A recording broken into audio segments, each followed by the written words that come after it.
New ইয়র্কের metropolitan museum of আর্টে অনুষ্ঠিত ২০২৫ সালের মেট গালা ছিল এক ঐতিহাসিক সন্ধ্যা, যেখানে প্রথমবারের মতো বলিউডের কিং খান লাল গালিচায় পা রাখেন।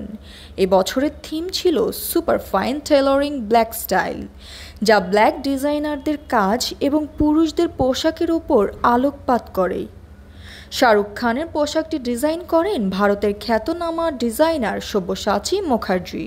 তিনি পরেছিলেন তাসমানিয়ান উলের তৈরি ফ্লোর লেন্থ কোট, যার সাথে ছিল জাপানি হর্ন বোতাম, সিল্ক শার্ট, সাটিন কামারবন্দ এবং টেইলার ট্রাউজার। অ্যাক্সেসরিজ হিসেবে ছিল তাবিজ চেইন, হীরার ব্রোচ, রত্নখচিত কেপ পেন্ডেন্ট এবং 18 ক্যারেট সোনার ছড়ি। এই অভিষেকের মাধ্যমে শাহরুখ খান শুধু বলিউড নয়, গ্লোবাল ফ্যাশন অঙ্গনেও নিজের উপস্থিতি জানান দিলেন।